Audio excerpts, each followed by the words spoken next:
Welcome to the Kushti Racing channel. My name's Kushti and this is my racing journey on Gran Turismo 7. If you're new here, welcome, and if you're not, welcome back. In this video I'm going to take you through how I set a fast qualifying time. Since the last video we've had an update to Gran Turismo 7 which has brought us things like Sophie AI, compatibility with the PSVR 2 and more relevant to me and this video, a slightly tweaked balance of power. Now for as long as I can remember, the Group 4 metacars have been one of the following: the Alfa Romeo 155, Subaru WRX and or the Nissan GTR. But this week we have a new meta, that being the Audi TT Cup.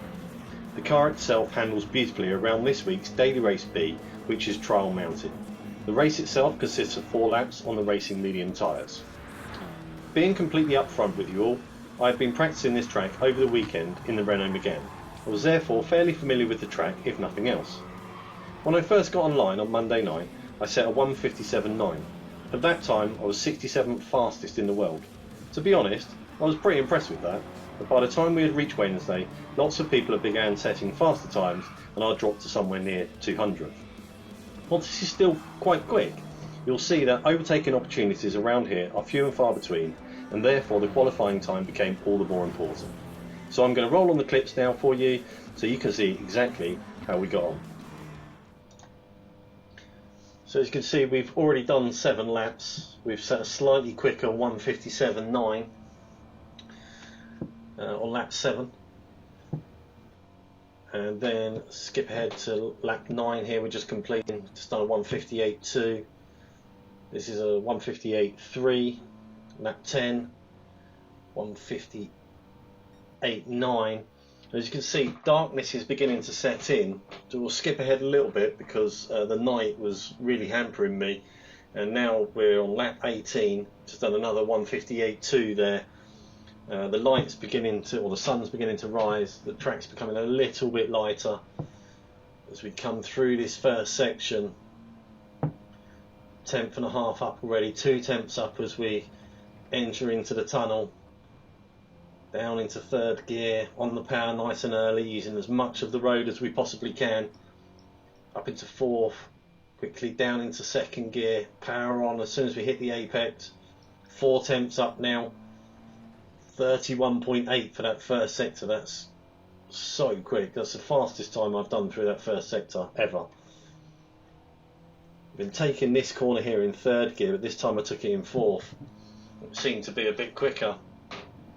And as we come down this back straight, we're gaining time all the way, and you've got plenty of time to think down this back straight. So I'm thinking, wow, this is going to be a 1:57.2. If I can keep this going like this is a 1:57.2. That's hugely quick.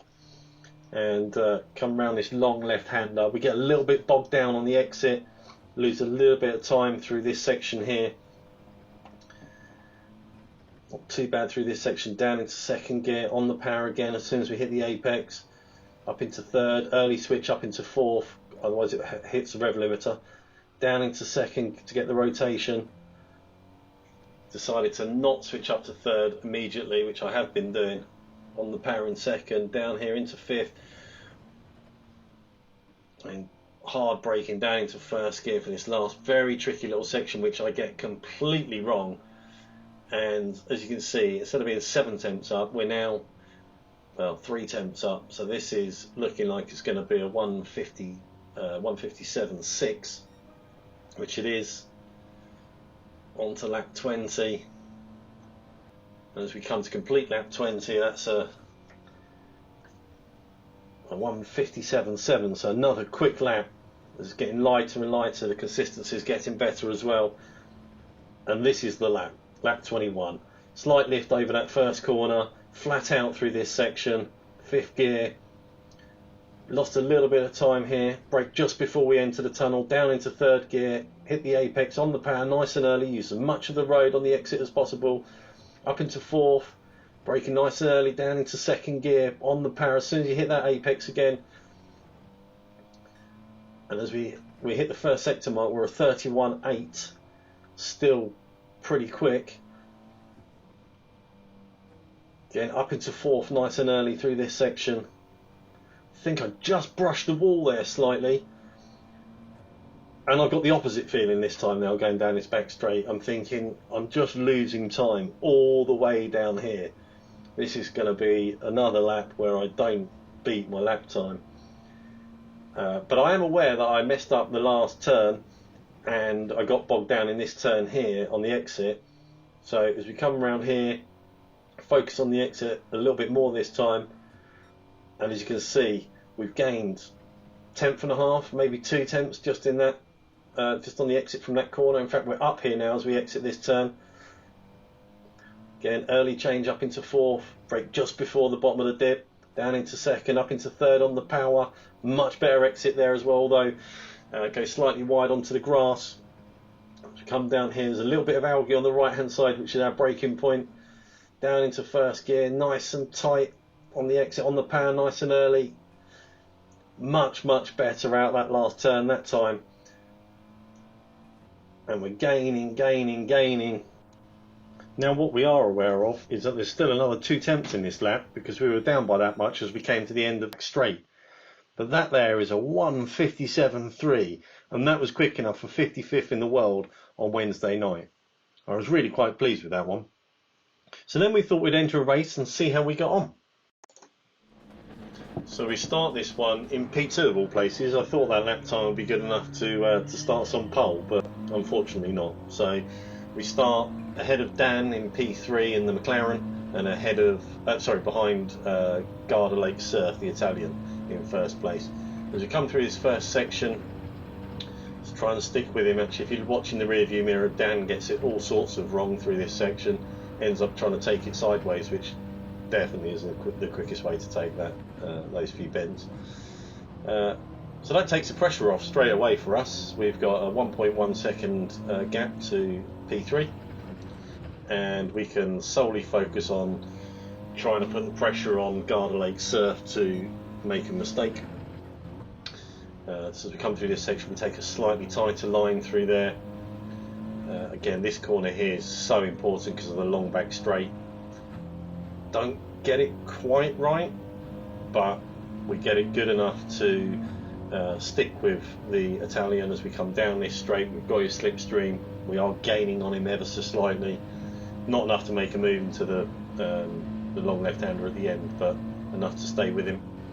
4 tenths back now, so I think gained a tenth on him all the way down that straight. Much quicker than him through that bend there. And as we come off, we've probably gained a tenth on him, something like. Come through into this slightly tricky right-hander, down into second gear for that one, up into third on the exit. Quick change up into fourth, or early change up into fourth, brake just before the dip, down into second gear, up into third on the power. And then we just got 2 more bends to negotiate. Braking on this algae mark on the right hand side there, down into first gear, hard on the brakes, ease off as we come hit the apex on the power, nice and early. Try not to clip this wall on the way out, because again that'll hamper us all the way down this start finish straight. I don't think the start finish straight is really a place where you can overtake unless you are right behind the car in front, and sadly on this occasion we're not. So we don't quite take that first corner right. Could have pinched a little bit more on the left there. And as you can see, as we enter in the tunnel, we're only going 125 miles an hour. Should be sort of 129, 130 ideally. But we're still in touch with the Italian. Beginning lap 2 now. Come through this windy section at the start of the lap. Again, we take a slightly narrower line than he does through there. Takes that bend wider than we do as well. And we're slightly gaining on him as we come down this back straight, hence he's starting to weave to try and break our slipstream. But again, we're too far back really to be going for any sort of move into this bend, unless he brakes ridiculously early, which is highly unlikely given the lap time that he's set. We do catch right up to him now, very close to contact on the exit there. I mean, this isn't the place to make a move in any event really. You've got to be right alongside to make that one stick, and so therefore we back out of that one. Still 3 tenths back. So difficult to overtake on this track. For some reason we didn't go down into second on that bend there, but still took it relatively okay. Pulling away slightly, it was a very short section. Again, we're focusing on the exit of this next bend for this, for the start-finish straight. And we are closer, but we didn't get the exit that he got from there, and therefore he's pulling away. So he can swerve around as much as he wants. There's no point in sitting in a slipstream. We're not going to make a move into this first turn. In fact, we're better off being a little bit further back so we can see all the apexes of this corner through this very fast section. Very easy to get it wrong through here and end up going wide onto the grass, and then you end up with dirty tyres through this, through these sections. Just better off just hanging back a little bit, biding your time, trying to get close up behind him through this section now. Just clip the wall there, and ultimately now, once we're a second behind, which we now are, we're going to struggle to get any slipstream off of him down this back straight. As we enter this back straight for the third time, he's slightly pulling away, so we'll skip ahead a little bit to the end of the third lap. As you can see, we're now 1.2 seconds behind as we start the fourth and final lap of the race. Very quick race here. Like I say, unfortunately there's only sort of 1 or 2 overtaking opportunities per lap, and obviously only being 4 laps, that's why that qualifying time is so important here. But we think, well, it's the last lap, maybe he's going to bottle it, maybe we can put him under enough pressure to make him make a mistake. We're pretty good through this first section. We've gained 3 tenths of a second, 2 or 3 tenths of a second on him. We know he goes wide on this corner, which he does again. We go a little bit wider than we did the previous couple of laps. Again, we don't get that quite right, and he's pulling away as we go down the straight. So we skip to the end of the straight. This is one of my favourite bends, that left-hander there at the end of the back straight. Gained on him enormously there. We're now only 8 tenths behind, down to 7 tenths.